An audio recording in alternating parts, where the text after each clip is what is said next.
You smug motherfucker. You're not severed. You walk out of here with your memories. You carry them home with you every night. No one can rip them away from you, snuff them out. Like they never existed. Like you never existed. That's enough. Turn her back! God damn it, stop doing! Yes! Do it, Seth! Fathead Muppet.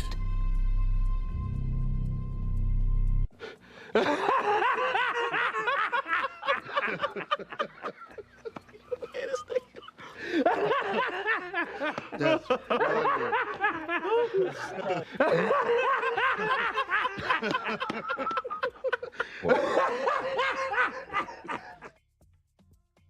Real Enigmas and Theories is back again with another live stream. Yes, indeed, my fellow people. How are you? My fellow innies and outies and my unsevered management staff. How y'all doing out there? Everybody's doing good. Yes. We are getting ready for the new episode. We are definitely getting ready for this new episode. I'm ready for Cobell. I heard Cobell was going to be in this episode. This is what I'm ready for. This is what I'm ready to hear. I mean, like, I'm ready to hear everything that she's got to say about why she's been gone, where she's been. You know what I'm saying? Like, she's in the hot seat right now, y'all. We got to talk to Cobell. Cobell, where you been at? We haven't seen you since episode 3. We don't do that shit on Severance. We needed you.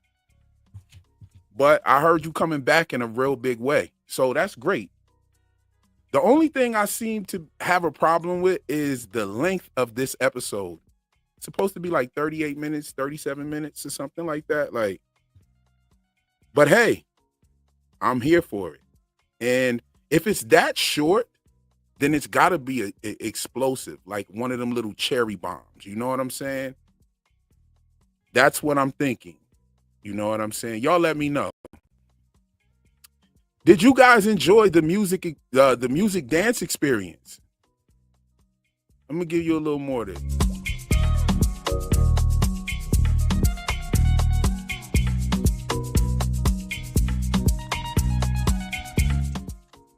Yes, that's the music dance experience right there. Every beginning of the show, we're gonna put something on for y'all to have a little bit of dancing to while y'all wait on the brother to get the mic set up and everything, get everything going.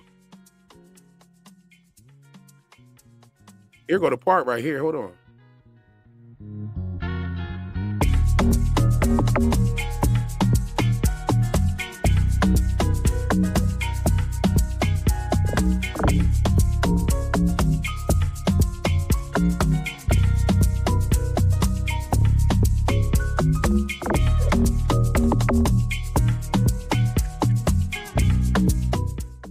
Yeah.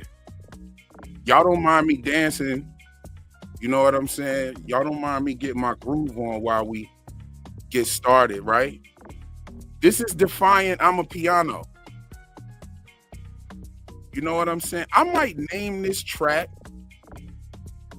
Defiant I'm a Piano and release it like that. Just release it just like this. No words, no nothing.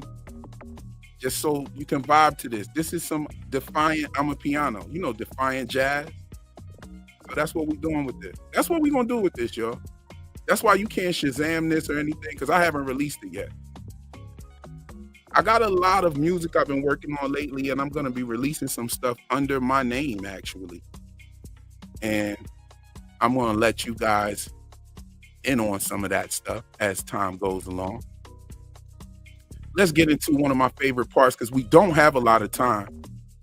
We don't have a lot of time tonight because, you know, tonight's the pregame, you know. Tonight is when we get it in before the show comes. So let's do some shout outs real quick. Let me turn that down a little bit more.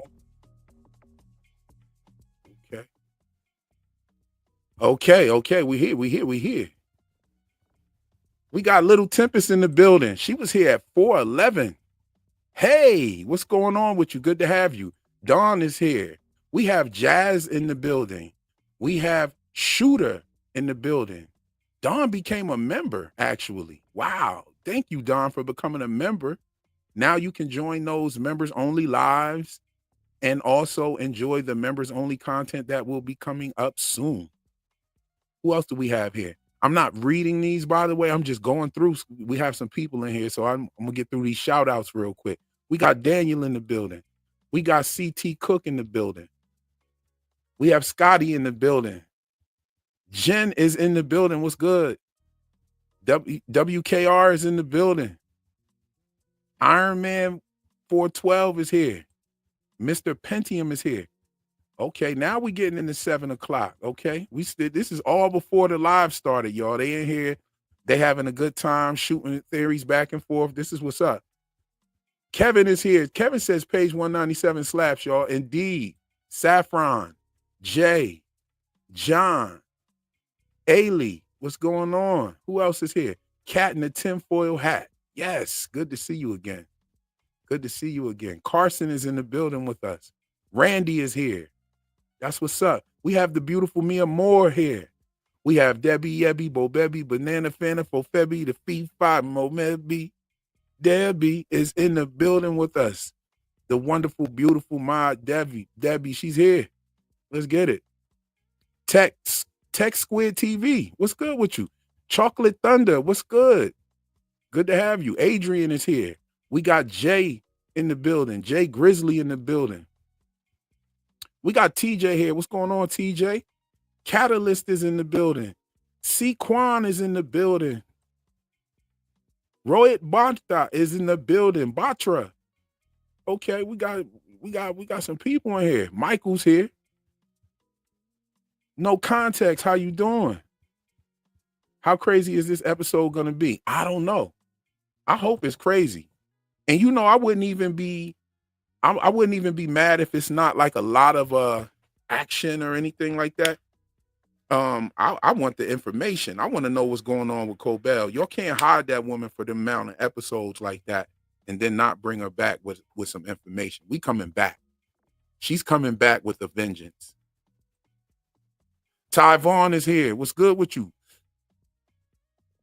We got Fatizzle in the building. Fatizzle. Lupita is in the building. Good to see you. Aaron is here. Elizabeth is here. Rising Star, what's going on? Sam Sake, what's going on? Who else is here? Billy Darling. We got John Cook. We got Fatizzle. Fatizzle is in the building with the super chat. Thank you very much for your donation and generosity. Yes, we have Zachariah here. We got Godless Sheba, Ivan Wood, Eiffel. We got John Biggs here. Who else we got? Okay, we getting in there. Little Timber says she's shaking her booty. Yeah, y'all love the music. Love the music experience. Yes. Bumbleclot, John Biggs. What's up? Big up, John. Big up, John. What's up? We have Joy in the building. Good to see you. Capo is here. Who else is here? We got a lot of people. Rose in the building. We got Kate Elliott. Godless Sheba. Yeah, Sunshine Chick, how you doing? Good to have you back. Good to see you as always. We got AV in the building. What's going on, AV? MHD is here. What's going on? The armchair priest. Okay. We got Tina's here with us. Corbin is here. Conway is here. Tyroneology is here. Yes, Tyrone. Less than 90 minutes until go time. Buddy and Loki, how y'all doing over there? Latrice, how you doing? Excited for another live and another Severance episode. Yes, me too. Big time. Puerto Rican, what's good with you? Shall tonight be another epic one? Yes, I believe so. There's no way that you make an episode that short and it not be explosive and it not hit hard. Because we got to take that back to the editing room if it's not hitting hard.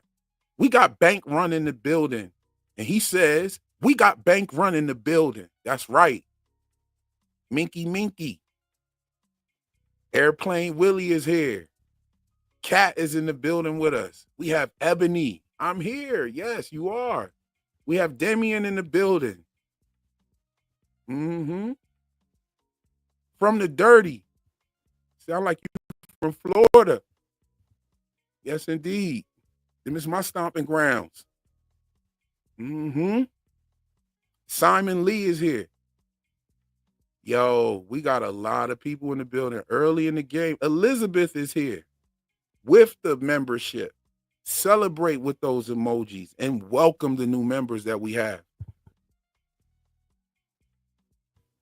And if you haven't liked that video on your way in, go ahead and like that video. I'm sure we're going to earn your like tonight. You know what I'm saying? I'm sure we'll make it happen.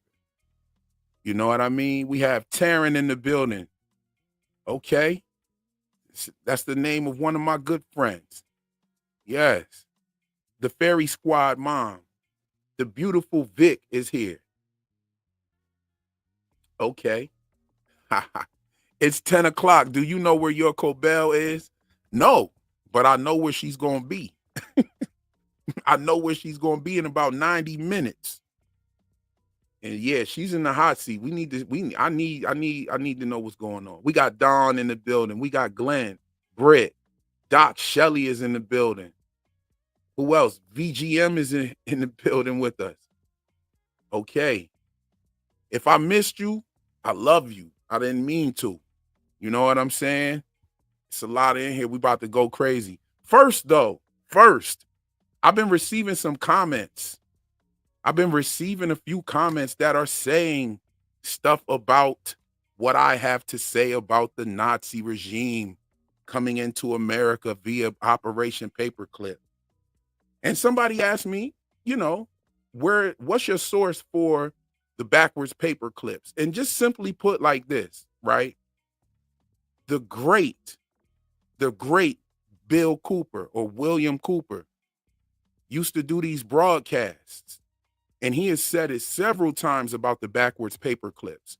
Now, I have done research on that myself, and I have not found much about that, actually. However, we do know how they were named. We do know how the project was named. It was named Project Paperclip. And Bill Cooper is a guy who was definitely on point with a lot of things, and he was labeled a conspiracy theorist. Okay? And I just believe what he said. That's it. Yeah, that's it. I believe it, and I take that. And I'm not passing it to you as fact. I'm sending you down the rabbit hole. But Bill Cooper said they put the paper clips on backwards. And I think that is very, very compelling, the fact that Milchick was reprimanded for putting the paper clips on backwards. And they made it a point to point out that that's what he did. Yes, see, Golden Child is in the building. He knows what I'm talking about. Now, see, we don't even got to go real crazy, but I will talk about the other stuff too. I'm going to talk about something else, okay?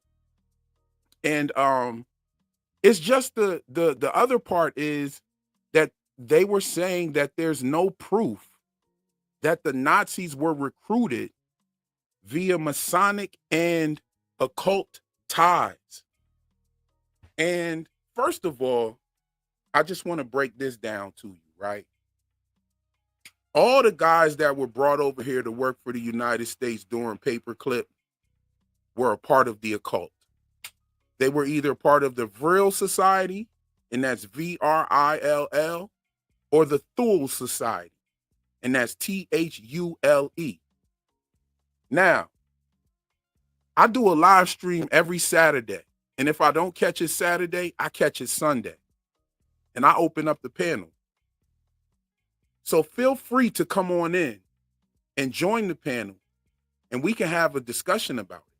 We don't have to have a formal debate with moderators and whatnot, but we can definitely bring our information to the table and talk about it, because I'm always open to discussion. And if someone was to prove me wrong, then I am the type of person to not only congratulate that person, but thank that person, because I don't want to be walking around here wrong. No one wants to walk around here wrong. But see, the thing about me is that me, just like a lot of you guys, were indoctrinated by the United States school system. And whoever is not here in the United States, you were probably indoctrinated by your school system. Okay. And, you know, you have to put away childish things when you're grown. You put away childish things. As a matter of fact, Milchick told Miss Wong to put away childish things. And that was a reference from the Bible, out of Corinthians, I believe. I didn't even put that in my video. I started to talk about it, but it was just a real little point, and I really couldn't find a way to fit it in there, so I just didn't do it. But I put away childish things, and I started doing my own research about things, okay? And when you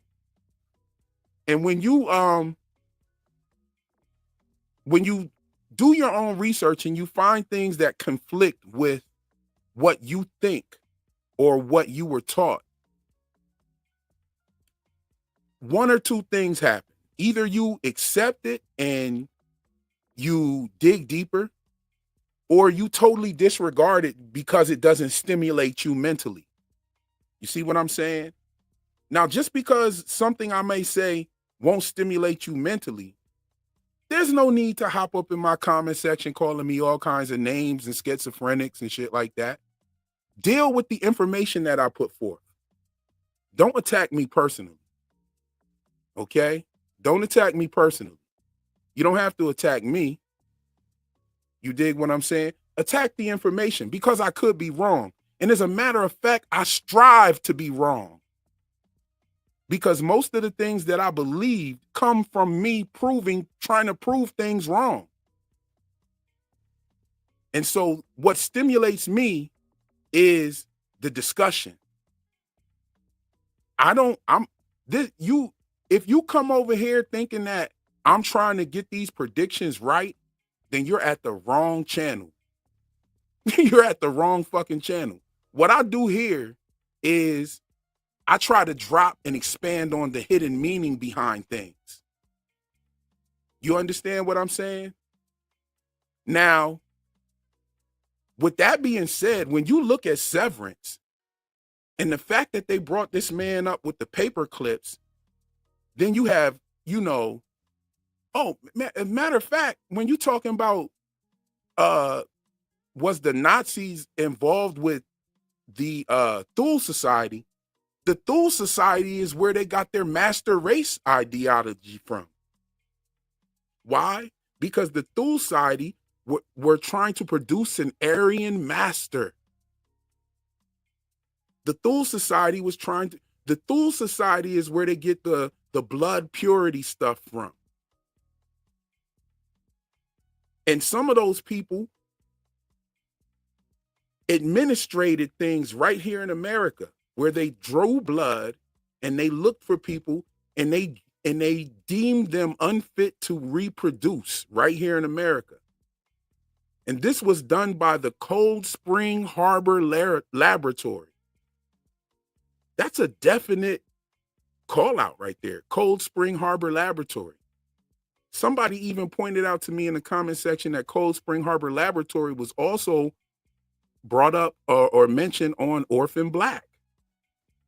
So yeah, it is what it is. You might not like what I have to say, but you don't have to come over here disrespecting me, because just because the internet has made a bunch of people so comfortable with disrespecting people and saying shit that they would never say to their face. It's crazy how the internet has done that. I grew up, my most influential years of my life were in the 90s.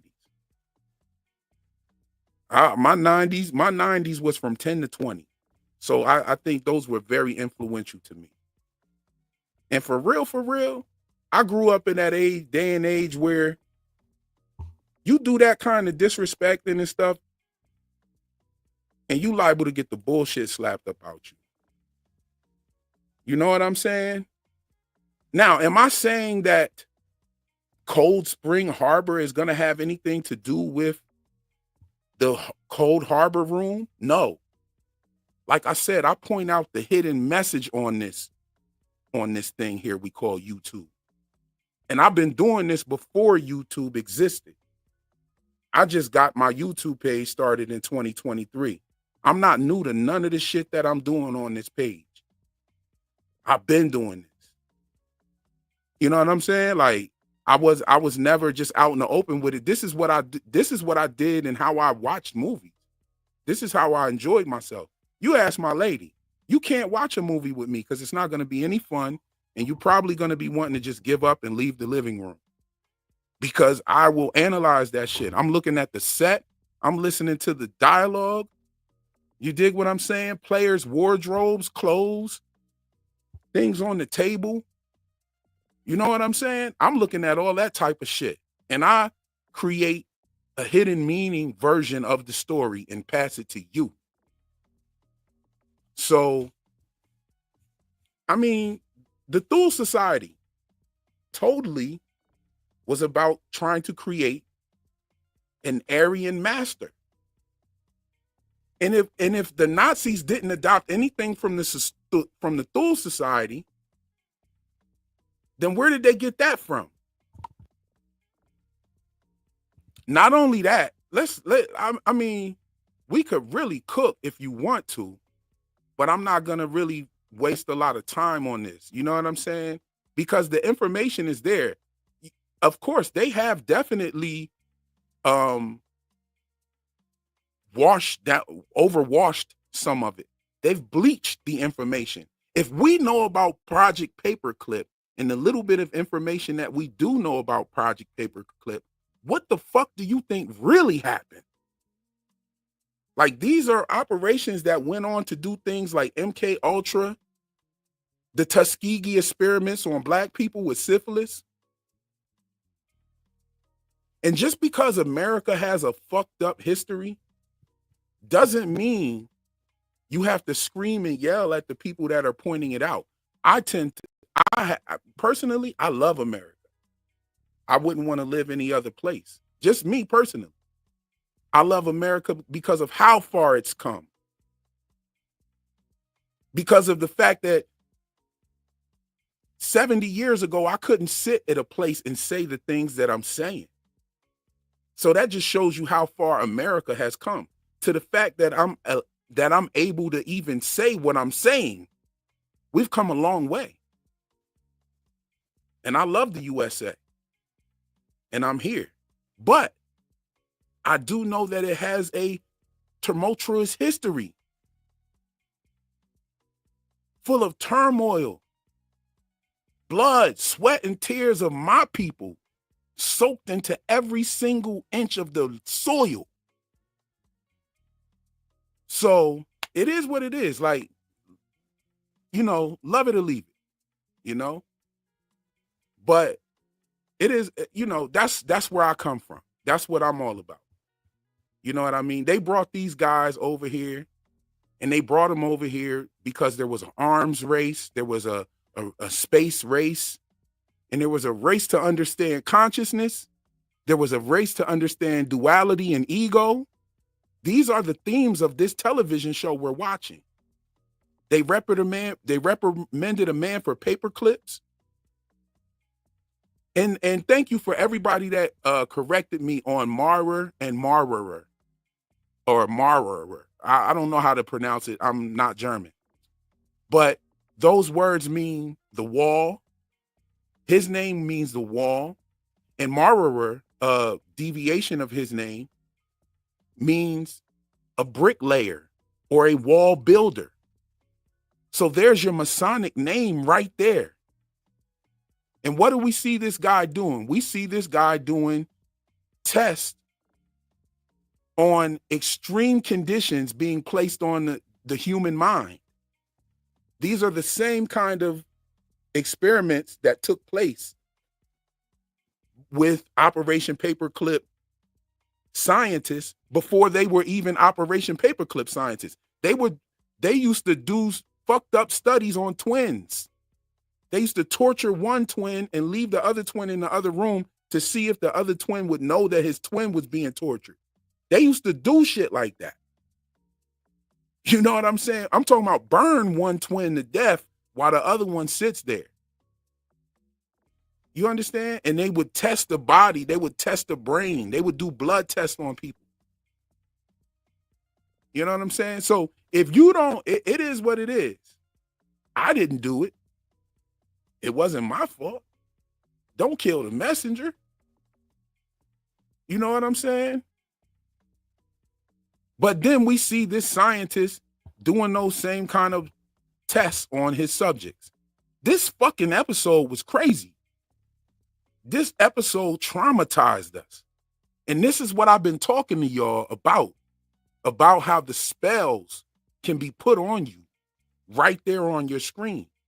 And if you don't realize you're watching a spell, it will definitely have an effect on you. This is a fact. What you eat makes you shit. And any kind of consumption is a form of eating or nutrition. This episode was bananas, y'all. Y'all didn't see what they were doing. They gave us information and what we wanted to see and things that we know about, but they were talking about something way more deeper than that. They were talking about human experiments. Don't get desensitized to the shit because you see it on TV every week and you search for these shows that give you this kind of, they feel this craving for you. Don't get desensitized to it. Understand it. That's what my channel's for. My channel is for you I'm trying to change the way people look at this stuff. My channel didn't start off like that. My channel didn't start off like that. But my channel started off because I was trying to look for people that were seeing what I was seeing in the television show From. And it evolved into something to where I'm actually trying to help change the way people view TV. You understand? So, yeah, Tori knows, Tori v. Sun and Moon. Yo, that last episode was something. It was a spell. Words are spells. That's right. Words are spells. That's why when you put a word together, it's called spelling. It's called spelling.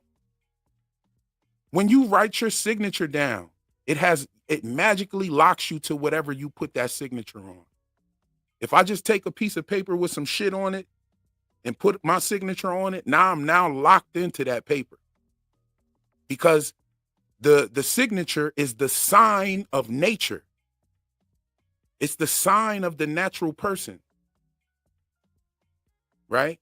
If you ever looked at the word signature and how it's broken down into sign, nature, signature, because it is the sign of the natural being, the you are, right? And it's also written in cursive. Your signature is written in cursive. A curse is a binding spell. This is why cursive looks like a rope. It looks like a string. It looks like a binding material.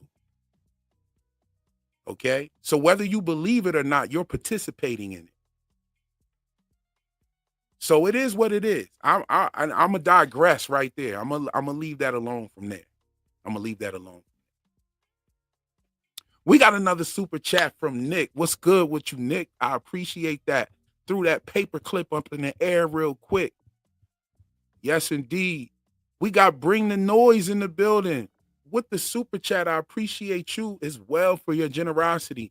And she says, Helly is Gemma's personality transplanted into Helena's grave. Whoa. Easy for Mark to love and explains why he want Mark to choose both of them. Why we want Mark to choose both of them. Yeah. I mean, it's kind of crazy. Like for me, I feel like any Mark does deserve his own life. You know what I'm saying? It's fucked up that his life had to come in somebody else's body.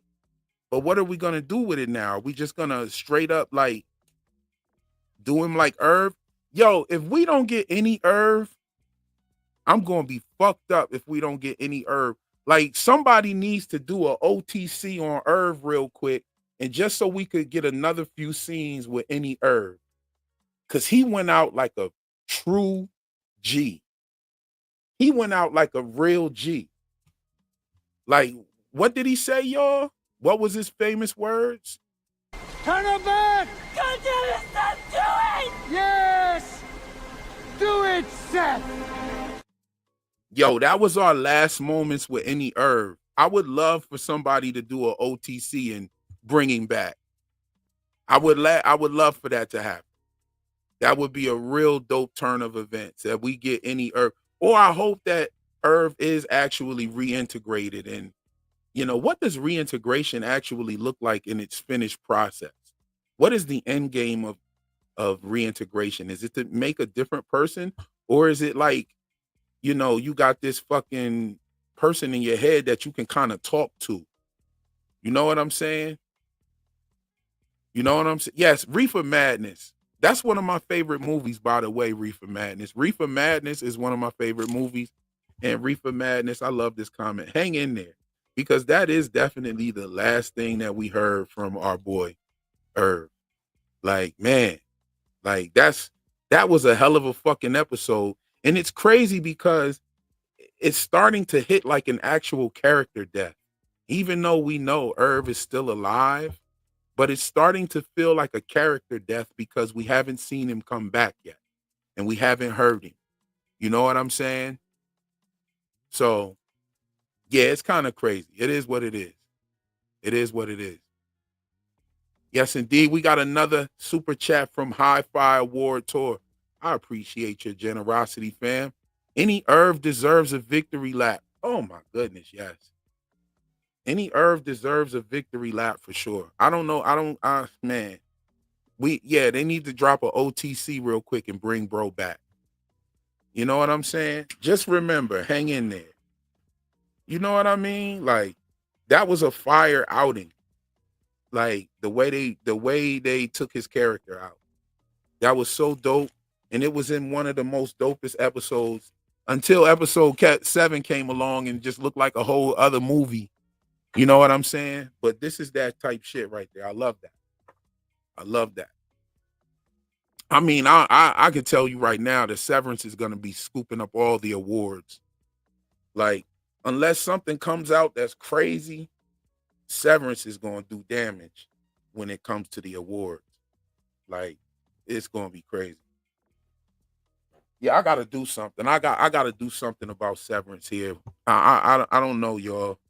After this episode, and this episode's only 38 minutes, like, I don't know, y'all. I got to do something. I don't know what I'm going to do, y'all. Like, it's only 2 episodes left. It's bittersweet because we get the answers we want and we get the finale. But, man, I'm going to miss this season. This season was great. This season has been amazing so far. And, you know, and Tori, I was just about to say something about a flashback. Episode 7 being the first time we got a flashback on this show. I mean, they did it in such a smooth ass way, and they gave us everything. I loved seeing the different dynamics of Gemma. You know what I'm saying? Her with Mark and all of that. But there was some sketchy stuff there, y'all. We we definitely need to talk about that. Let me put something on the screen to just make it look a little better over here. Okay.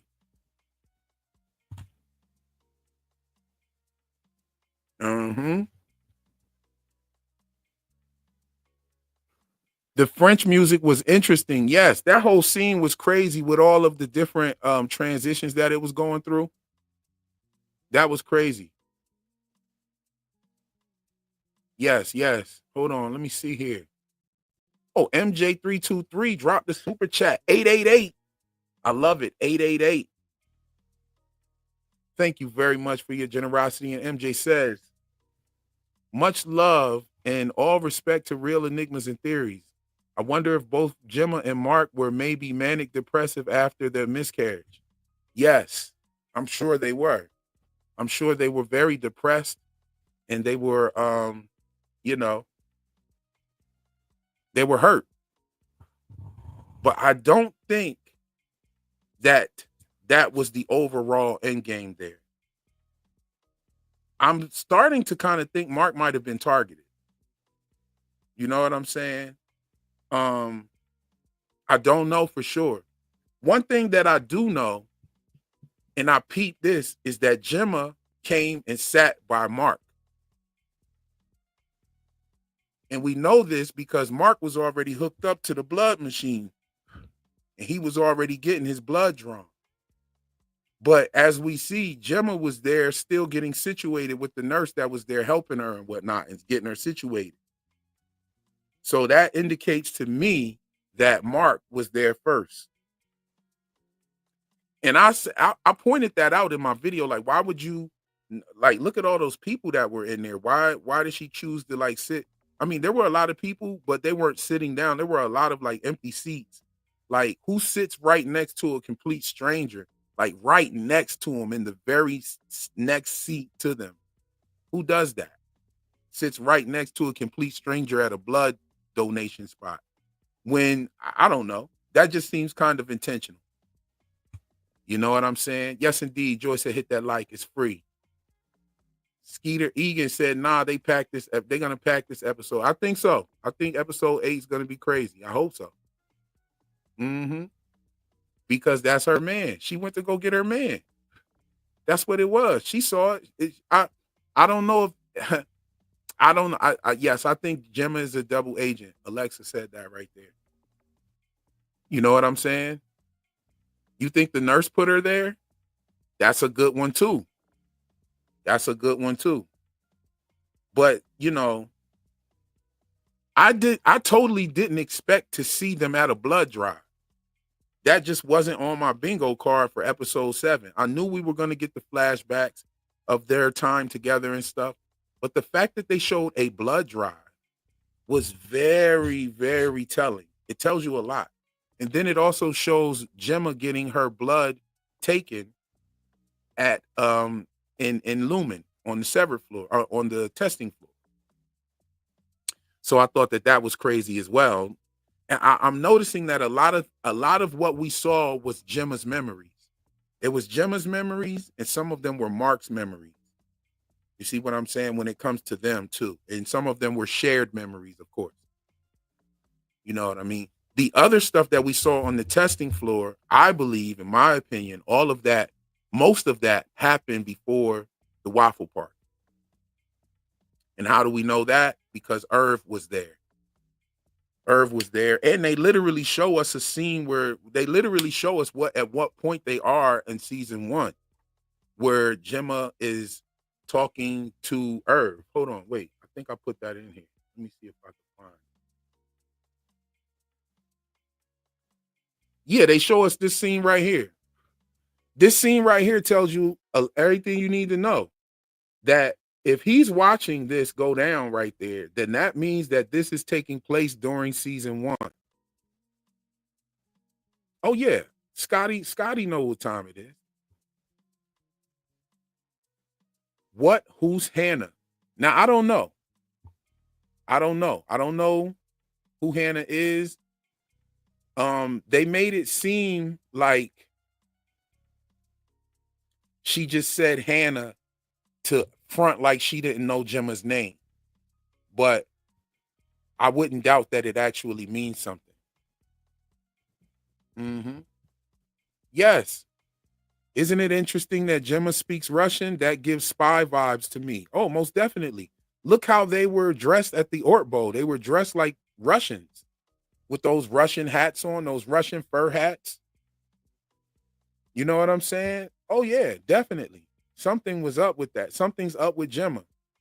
You know what I mean? Gemma has something that she's not telling us. Now, some people think that they may have taken or given her an option to help her with her pregnancy and help her with conceiving a child. Some people think that that is the scenario here. I don't know. It could be. It could be it. But I even think that she might have been down with Lumen, or she was down with the cult. You know what I'm saying? And there you go. You know, that's my thoughts on it. Because I just don't see you doing the sun salutations, kicking yoga poses and shit, and you being held against your will. Now, I think at some point she does want to get out of there. She did want to leave up out of there, but I think originally and at first she signed up for that. That's just what I'm getting. And she was acting funny when he came to her office too. It was like she just wanted to take these things real quick, put them away real quick. And she just like, oh, wow, yeah, an ant farm. Like, you know what I'm saying? Like, yeah, I don't know. I hope they reveal that this season. I hope that's not something we have to wait for. You know what I'm saying?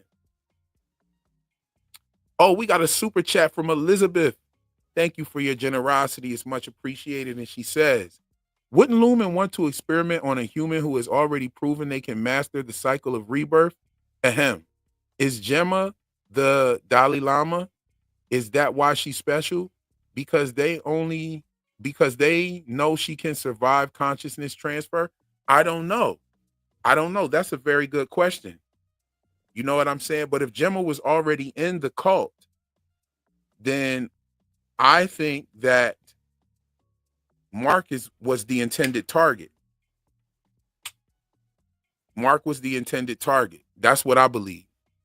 And I believe that what the MDR refiners are doing, they were doing that way before Gemma got there. So these tests are something that are not new. This testing didn't start off with Gemma. And they obviously have multiple test subjects. Why? How do we know that? We know that because of how many cards they got, the O&D cards. The O&D cards are things that they're sending to these candidates, I imagine. You know what I'm saying? Hey, Tyler just became a member and gifted a membership. And if you got that membership, thank my man Tyler for that and welcome him into the magnified group. Now you have access to all that members only jazz. Thank you so much, Tyler. You know what I'm saying? She likes plants, right? Where you going with this, Christine Jellybean? Where you going with this? She likes plants. Yes, I think she loves plants. He thought she meant ants. Yeah. I'm waiting on you, Christine Jellybean. What you got? Where you going with that? One thing I notice is that, you know, when you're talking about ants, you're talking about soldiers.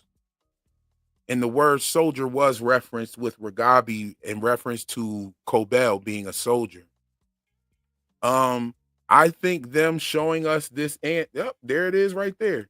I think them showing us this ant hill or this ant farm is representation of Lumen's building. Okay. I believe this is their way of telling us their floors below the testing floor. You know what I'm saying? Now, here's what else I believe. I believe that these red ribbons represent different elevators that go down to the testing level and the severed floor and stuff like that. So they might be telling us that there are 4 elevators in this place that go down, right? I think there are multiple ways. Because how does O and D get down there? I mean, the refiners were able to walk around before Milchick took the leash off of them.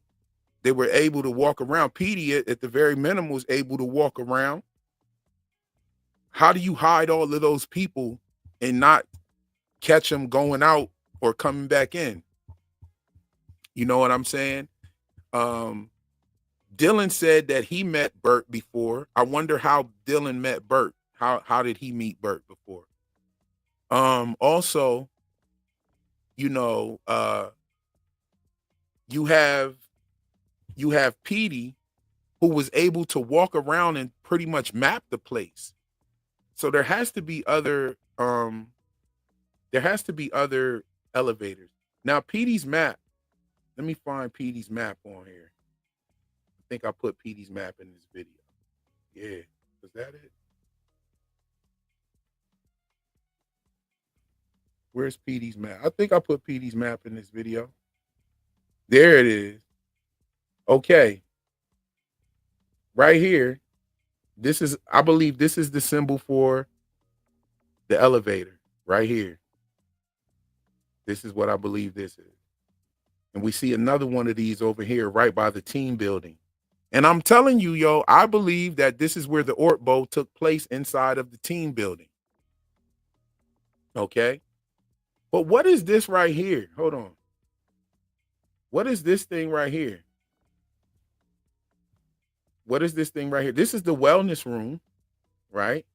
And so what is this offshoot of the wellness room? And we also know that the wellness room can just like totally disappear, right? So how is that happening? You know what I mean? Y'all got to join the Discord too. Join the Discord. In the Discord, we have been cooking up lately. There have been people in the Discord cooking up. We was talking about the brain, and Jen, the teacher, came in there with the map. She overlaid the map on top of the human brain. I definitely would love to hear her go over that and give some thoughts on that. You know what I'm saying? And Saturday, if you're available, Jen, if you're still on, if you're available on Saturday when we open the panel, why don't you come up and, you know, describe to us what we see here, you know, with this map and it relating to the human brain. I can totally see it. And then you see, you know, where Petey put mind up here. Very, very, what are these little sigils he did over here in the corner? Like all of this stuff is very arcane. And I would love to know what Petey was doing with this. You know, even the guy that's over here with the lines coming out of his head, like, what is this? You see what I'm saying? So I believe there are other elevators that Petey didn't know about. There are, of course, things that he didn't know about on here. There's a smiley face right in the middle. I believe that Jen, the teacher, said that this is where the pineal gland is. That is crazy. Bob, welcome, Bob. Bob, he's here. He's in the magnified. He became a member. Go ahead and celebrate with some of them emojis, my guy. And welcome Bob to the membership. Let me go through some of these comments and see what y'all talking about, if we vibe and if we see some of the same stuff.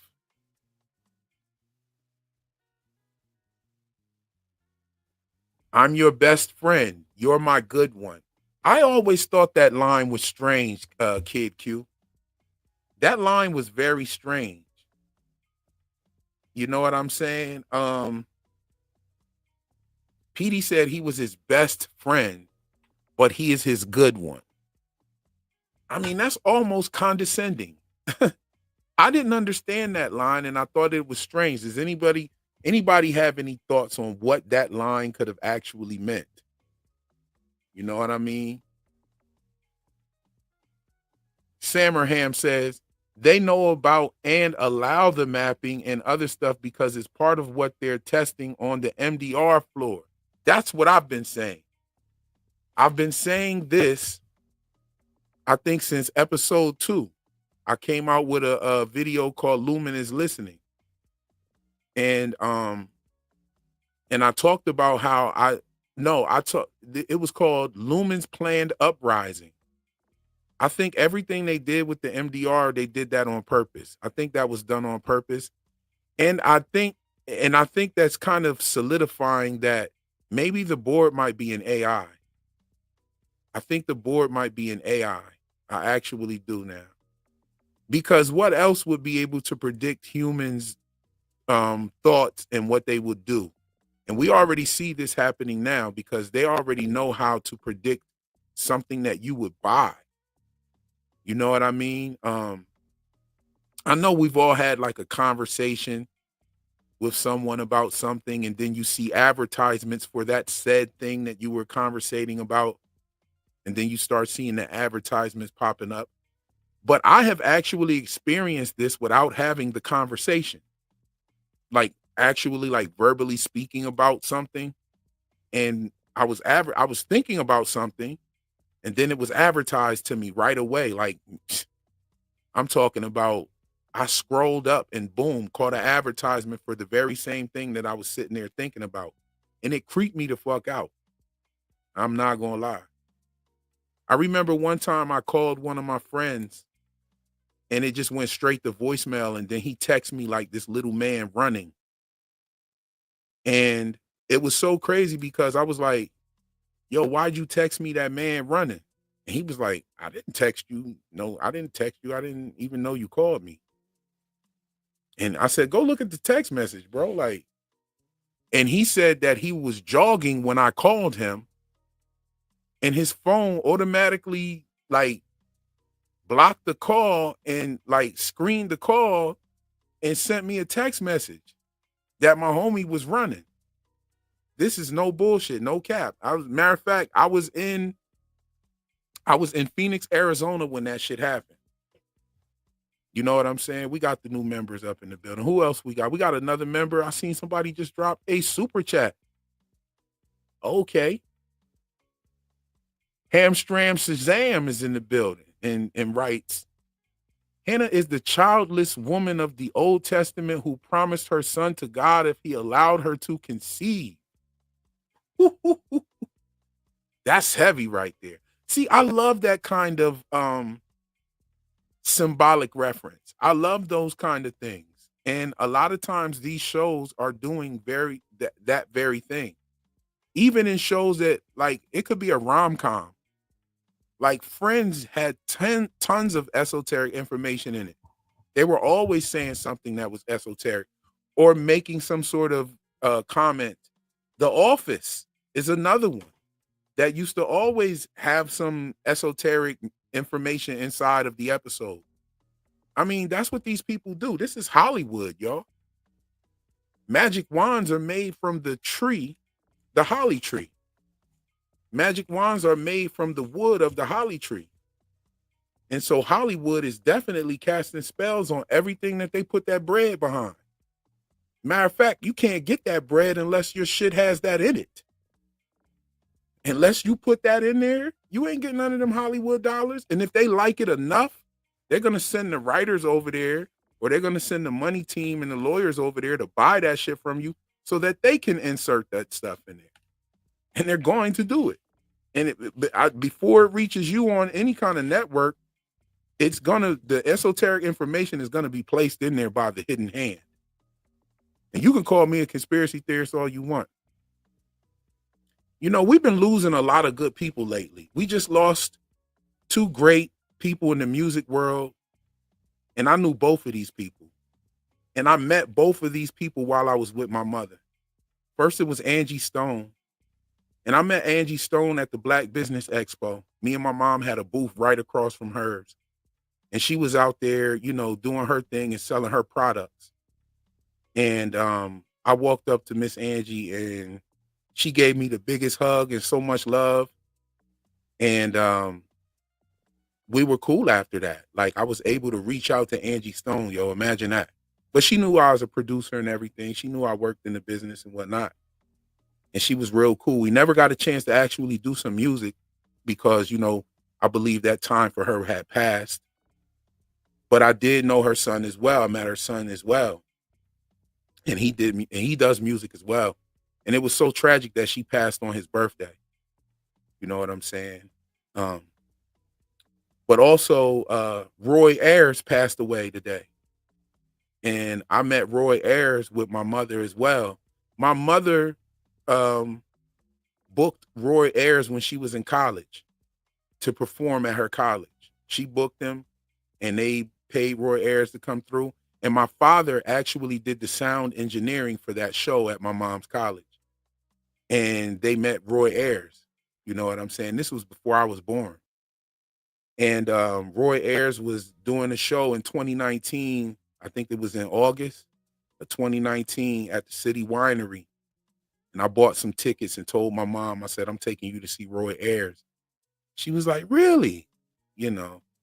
And I met his manager when I went there. He took me backstage to meet Roy Ayers and everything. Took me and my mom back there.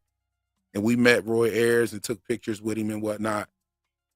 And, we also lost a conspiracy theorist great. He was also labeled a conspiracy theorist for his research on the JFK assassination. Michael Kurtz.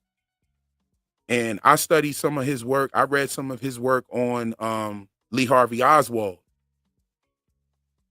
And it was so strange because, I started this page and, you meet a lot of people on the page and stuff and people fuck with you. And one of my mods, one of my friends, Debbie Ebby Bo Bebby, is his niece. And so shout out to Debbie and my condolences to Debbie personally. She lost her uncle. He was a great dude. He was a professor, a history professor. And I love me some history. But I was a fanatic of the JFK assassination and I came across his works. And I think it's just an honor and a blessing to have her on my page now as well. I have his niece on my page, yo. That's crazy. What a wonderful, great historian and a great loss to all of us. These three people that just passed away recently within the last few days. You know what I'm saying? So shout out to that. You know what I mean? Yeah. So, and when I bring up Michael Kurtz, I mean, like I feel like I stand on the shoulders of brothers like that. You know what I'm saying? I stand on the shoulders of brothers like that, who actually challenge the status quo. You know what I'm saying? But, it is what it is. You know what I'm saying? Like, I stand on the shoulders of cats like him. I stand on the shoulders of cats like Bill Cooper. You know what I'm saying? Like, there are many great ones. Phil Valentine. Phil Valentine is someone I know personally as well. I stand on the shoulders of cats like that push the status quo. So yeah, I do research and stuff like that, and I could be wrong because you know what? There are a lot of lies out there. There are a lot of lies out there. And just because you read it in a book doesn't make it, you know what I'm saying, the truth. Somebody said Hacks Dogma. Oh, Hacks Dogma is in the building. What's good, Hacks? I see you over there. Hacks be cooking, y'all. If y'all don't know about Hacks Dogma, Hacks cooks. I fuck with Hacks heavy. Yes, indeed. Rest in peace. You know what I mean? But I love this show. I think that we have a winner on our hands for season 2. Like I said in my video, Severance is just one of them shows, yo. We in mid swing. We're at that part of the swing where the bat hits the ball. You know what I'm saying? We're in that part of the swing, and now we're about to see the ball travel. And I think that they're going to, they're going to knock it out the park. I mean, they had 3 years to do this. And so I know they cooked in 3 years because look at all the stuff they put in there. Yes, indeed. Yes, indeed. Debbie, Ebby, Bo, Bebby. I'm gonna miss Severance hard. But yo, for real, I'm definitely gonna miss Severance. I'm gonna miss Severance. And I wanna know when the hell it's coming back. Like, we need Severance back in 2026, yo. I don't want to see no 2027 or any of that. You know what? I'll be okay with 2027, but we can't do no 2028. We're not doing that. But I could definitely, I could wait till 2027 because I want them to make it right. I want them to stay focused because I already know that the ending is going to be great. I don't, and I'm one of those theorists who don't strive to get things right. I'm not here to get things right. I'm just trying to show you the hidden meaning behind things, the esoteric symbolism. And yes, I'm going to even cover Raising Canaan. I'm going to cover Raising Canaan. Raising Canaan has so much esoteric symbolism in it, and you wouldn't think so. But Raising Canaan comes back tomorrow, and I will be watching that episode. I'm all caught up. I watched it from day one. I think that's the best power spinoff. In my opinion, Raising Canaan is definitely the best power spinoff. The one with the son, the one with the Tariq shit, that shit's trash to me. I don't really like it. Shout out 50 Cent. Don't come for me just because I said that one's trash. Or Michael or none of you dudes over there. Don't come for me. But the Raising Canaan is the dopest one. I guess because it's like I grew up in the 90s. That was my heyday. And so watching a show that takes place in the 90s is fire for me. But tune in. If you fuck with Power, if you fuck with Raising Canaan, I will be covering Raising Canaan. And so you know those joints is gonna really be funny. Cause we gonna hear talking about hood shit. You know, yes, Queens all day. Queens all day. We're gonna be on there. It's hood shit. We're gonna be talking about it. I want to watch a show. I want to watch a Real Enigma written show. Yo, just stay tuned. That's coming too. You know what I mean? I'm definitely gonna do a web series. I've been working on it. The artwork and stuff right there is the hardest part to do. You know what I'm saying? Hope you guys will be around, ready to watch it. You know what I mean? I try to get these things done while a show is popping and the show's on. So maybe I could like go into that, but it doesn't look like that's going to be done. I'm working on the field guide. I do music. I have other things I'm doing. I'm working. You know what I'm saying? So like that's coming though. Definitely. It's a web series coming up. It's going to be artwork, my written stories, original work. My book is almost done as well, and my web series will feature characters from the book. That's coming. We also have the field guide coming. The field guide will be something that you definitely want to cop because it will show you about esoteric symbolism hidden in Hollywood and understanding what you're seeing, understanding the spells, understanding the symbolism, what it means. Like I'm putting everything that I know into this. And, you know, I got to give a disclaimer. I have not gone to college for any kind of religious or theological studies, humanities, or any of that kind of stuff, or symbolism or ancient text, or I have not done that. I haven't gone to school for that. I'm a college graduate for music merchandising. I have associates in the arts, and my background is in music and visual arts. So that's what I have under my belt. However, those skills that I have in music and creation and just being creative inspired me to look at things and the symbolism that I see everywhere around in the street. You see the symbolism in the logos and, you know, big company logos. You see the symbolism everywhere and the archways of buildings, ancient buildings, new buildings. Like you see the symbolism is everywhere. And I noticed that it was in the movies and I noticed that it was in my cartoons that I was watching as a little kid. And I stopped watching stuff just to see the show and the narrative. And I just started watching just to see how much symbolism was in it. And then that just became a thing for me. You know what I'm saying? Like I said, I stand on the shoulders of people like Bill Cooper, which his book in 1993, I got a hold of that. I was 13 years old. That changed my life. So like, that's what my channel is about. My channel isn't about getting the theories right and telling you what the fuck Cold Harbor is about, telling you what Cobell's breathing tube means. Like, yo, if there's some esoteric symbolism there, we can talk about it. But that's not what I strive for. I actually strive to get some of this stuff wrong. But the funny thing is, I get a lot of shit right. That's another thing that was commented, that that my theories are all wrong because they're all esoteric theories. That was another comment. I know y'all saw them comments. I know y'all saw these couple comments down there, and they were saying that I get theories wrong. But you know, how about when I put a video out about the air symbolism, then we do a live stream pregame for that video in the next episode. The very next episode, we see the melon of Irv's head getting the ear cut off.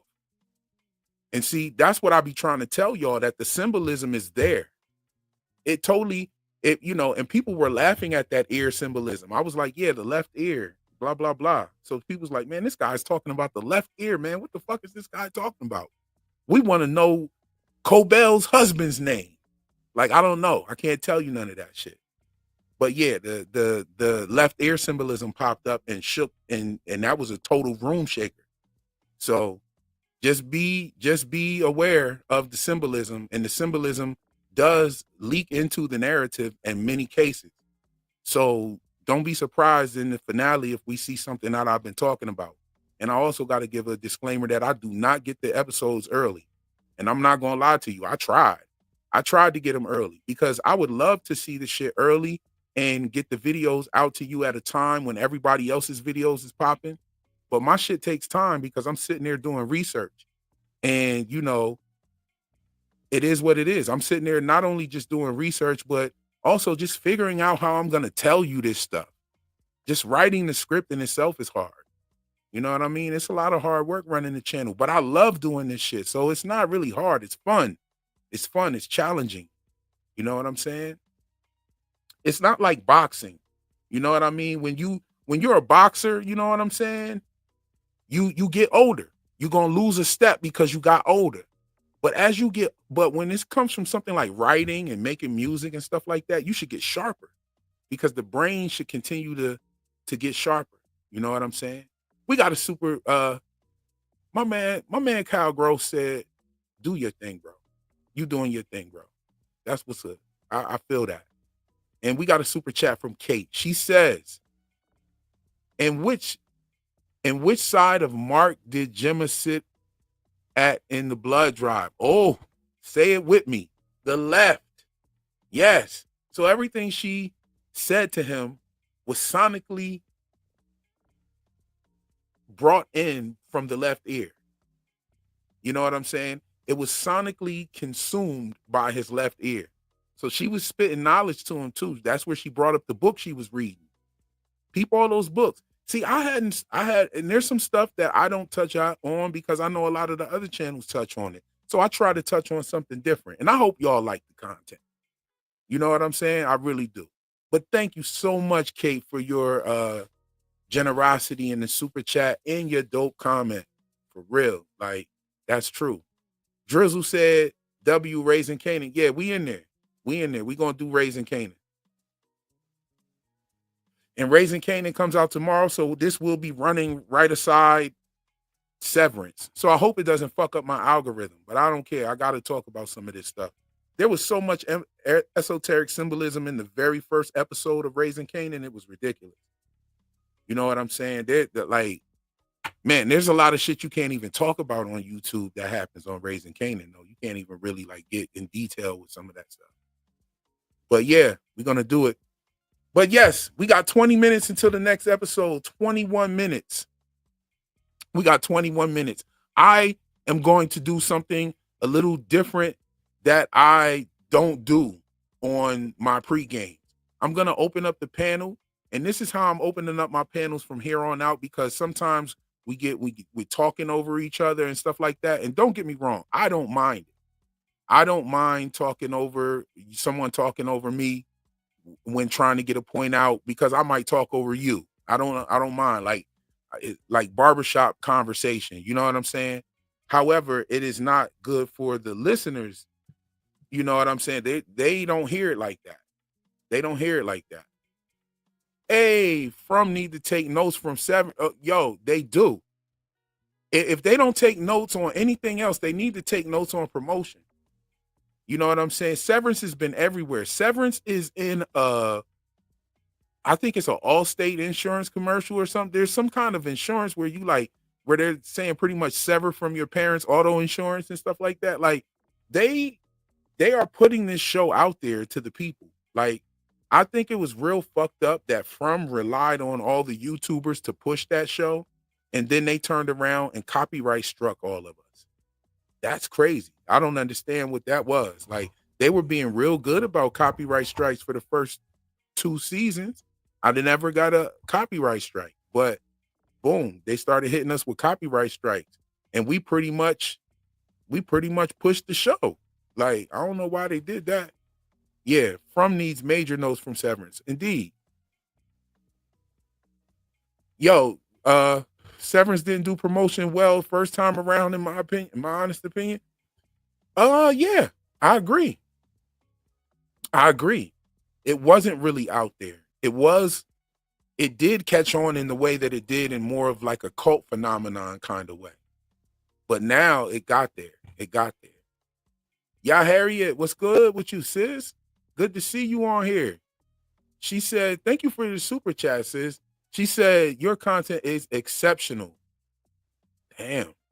Symbols give knowledge to those who wish to find it. Be encouraged. I enjoy what you have to say. Yo, you are too kind. Like that. Sometimes I get cold chills when y'all be saying stuff like that. Your content is exceptional. I felt like I was in a wellness session just now. Like, what? These are wellness sessions. From here on out, if I remember, I'm gonna call my live streams for Severance wellness sessions. Cause like after that episode 7, we need wellness sessions. Like we need therapy, wellness sessions. That episode was crazy, y'all. Like everything from the captivity, and then as Milchick being the one to tell her to turn back around and go back down the elevator was whoa. That fucked with my mind, y'all. Like I know it fucked with y'all for that to be Milchick doing that. Because everybody was like, okay, Milchick's being racially pressed at his job, and this pressure is getting to him, he's gonna snap. And then we see him send Miss Casey back down there, and it was like, oh God, oh man, that was fucked up. And he was standing there looking just like Mr. Crockett. Get his ass the fuck up out of here. Hamstram Shazam drops another super chat. Thank you very much for your generosity, fam. I think Cobell and Grainer had a thing that didn't end well. Their last conversation smacked some of the past intimacy. Yeah, no doubt. I kind of picked up on that. And at the very least, Grainer had the hots for Cobell. It was like, it was obvious that he had the hots for Cobell. He pulled up to her crib and everything, like, which is crazy as hell. He just pulled up unannounced to her house. I don't think everybody caught that. He just pulled up unannounced to her house. He was like, what the fuck you doing here? Didn't I tell your ass to call before you come to this motherfucker? But you know what I'm saying? Cobell, she put the brakes on that shit though. I think she know Grainer liked her and shit. And she was one of those type of people who were taking advantage of that relationship to get him to do what she wanted him to do. Because he was straight up team Cobell. If Grainer would have been alive when Cobell got fired, he would have quit. Like he was straight team Cobell all the way. He would have washed her dirty drawers. No doubt. You know what I'm saying? Mars Bars 00 says, do you think we'll see Cobelvig tonight? She has been MIA for a hot minute. And I'm going to tell you, she has been MIA. And I hope she ain't been in Miami because she needs to make it back. I hope this is the episode. They say this is the episode. I don't know. I think it is. I believe it is. Keeping her out of this series for that long, it feels empty a little bit. The world ain't the same without Cobelvig. You know what I'm saying? Shout out to Rickon. For the name Cobelvig. He gave her the name that we all should have gave her. Like that should have been the name like that we gave her, y'all. We fucked that up. So they had to write that in there for season 2.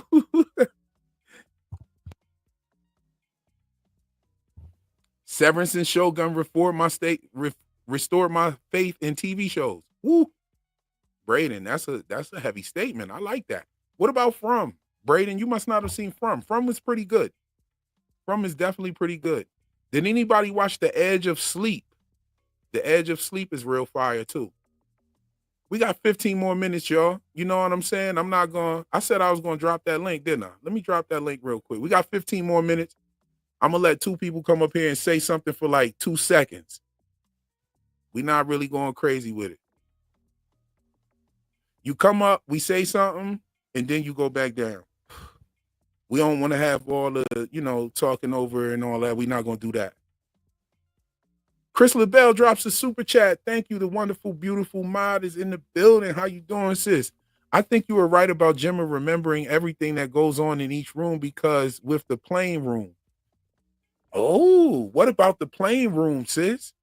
What about the playing room that made you think that? I might be missing something here.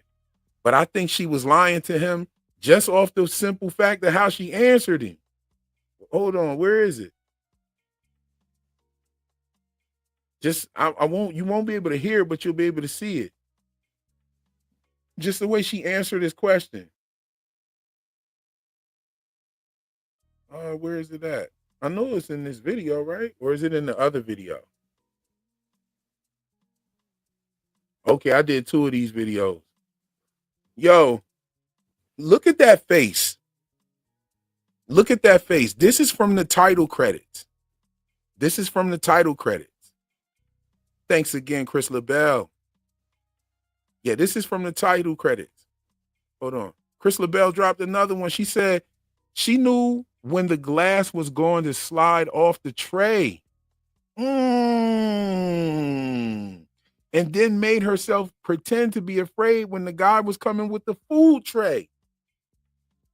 Girl, I might have to let y'all go real quick so I can go watch that before this episode come on. Shit. Thanks again, Chris LaBelle. Chris LaBelle be coming with heat every fucking time.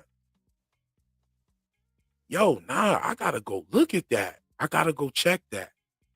Because one thing I found strange about that scene is they showed her go through the room or go through the door, but then all of a sudden, she's just sitting in the chair and scared and shit. So I don't know what, it kind of gave me Ortbo vibes. You know what I'm saying? It kind of gave me Ortbo vibes. We got another super chat from Beyond the Tequila Rift.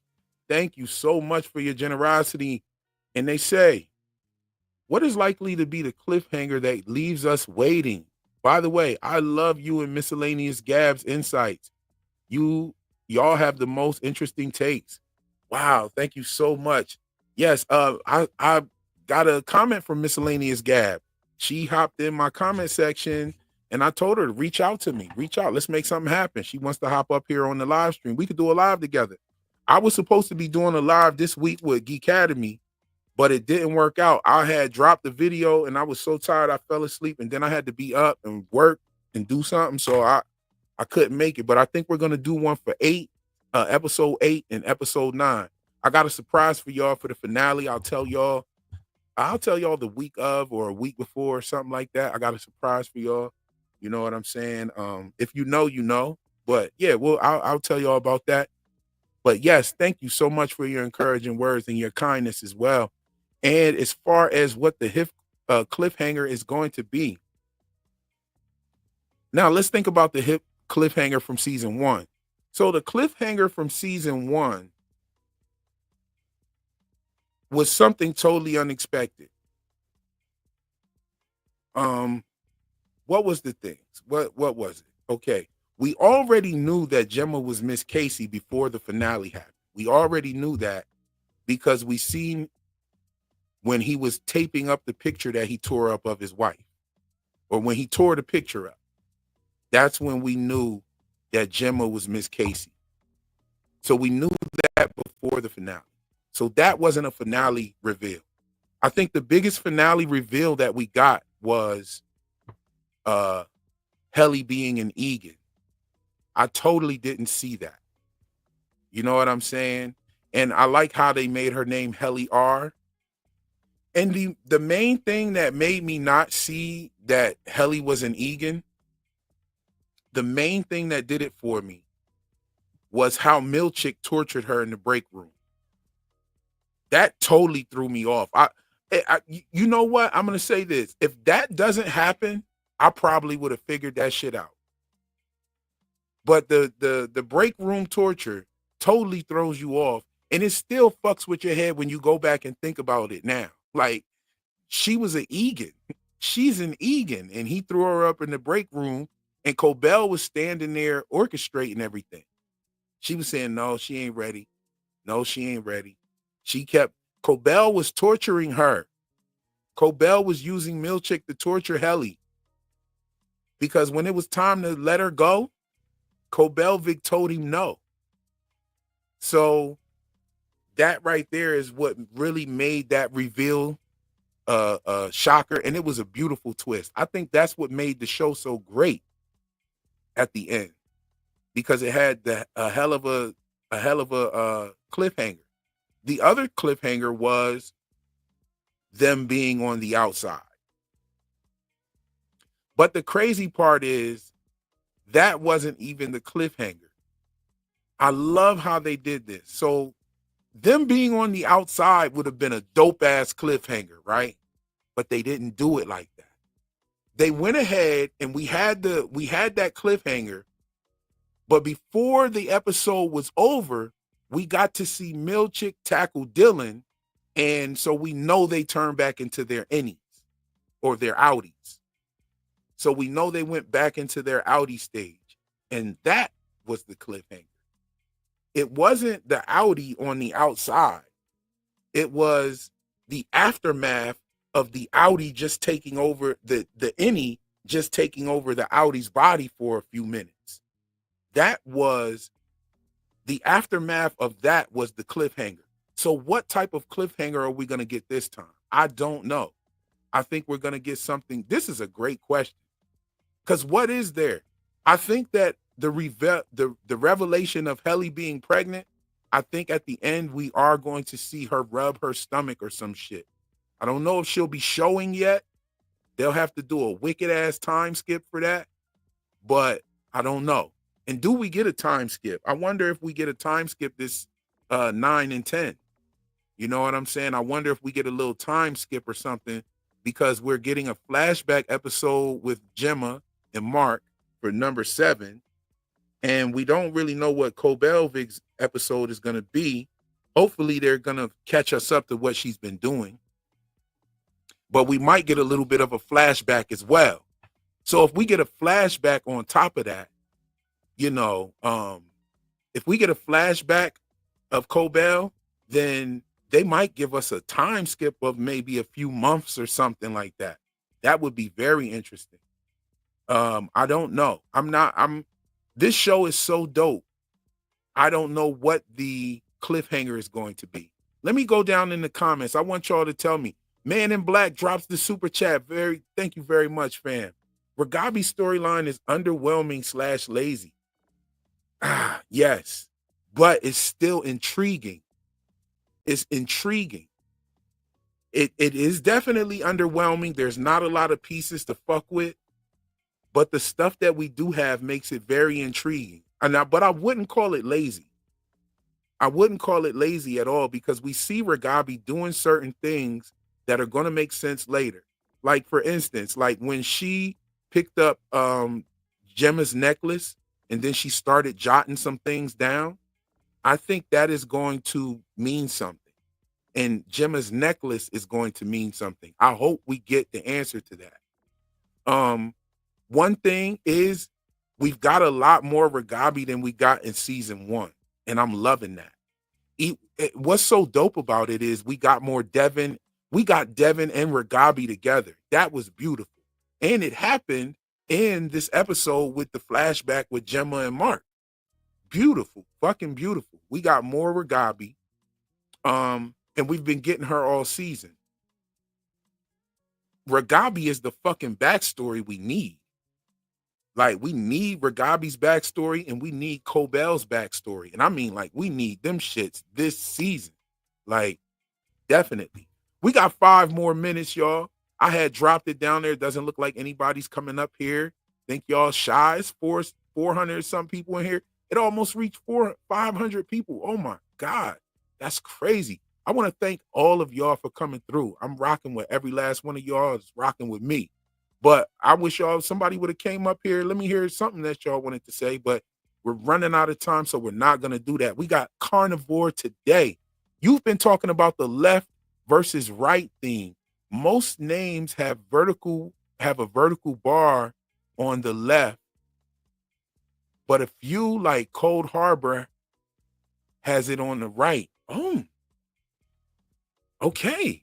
Carnivore today. I got to go check that out. I definitely have to check that out. I wonder, so Cold Harbor is on the right. I wonder if all the ones have that Mark did was on the right. You know what I'm saying? Joy, I see Joy in there. I'm about to shut it. I was just about to shut it down, sis.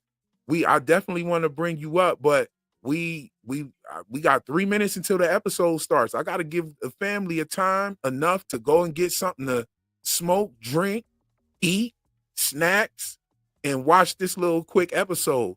I might jump on afterwards, but I'm more inclined to go ahead, and if this episode is explosive as I think it's going to be, we might need a wellness session. I might have to do a wellness session.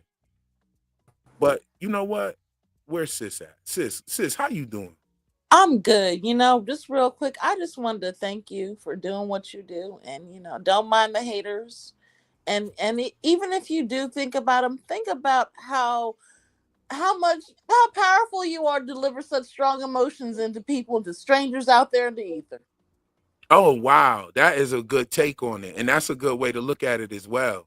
You know what I'm saying? Yo, Kate Elliott drops a super chat and says, just want you to know my Audi loves your thought process. Yes, thank you very much. But Joy, you know what? Thank you so much for saying that. And I agree with you. I'm not trying to let it get to me or anything, but sometimes like I just felt this one I had to say something to, because it's like they were trying to say my information was bullshit. And like it's not. I mean, the man had to sort paper clips, for God's sakes. The man had to sort paper clips, and then you got a German named doctor down there doing experiments on people. What are we talking about here? That's Operation Paperclip. You always come with the receipts. Where's theirs? Where's theirs? Exactly. You know what I'm saying? And I can be honest to admit, like when I said about the backwards paper clips, that's something that I got directly from Bill Cooper. So, and Bill Cooper, he was labeled as a crazy conspiracy theory, but you know what? He predicted 9/11 and everything. You know what I'm saying? And he predicted 9/11 a couple of months before it happened. And then they shot him on his doorstep. And they labeled him as crazy and all of this. Then the cops were sent out to his house and they killed him on his doorstep. So, you know, it is what it is. You know what I'm saying? When you tear out a man's tongue, you're not calling him a liar. You're saying that you're afraid of what he's going to say.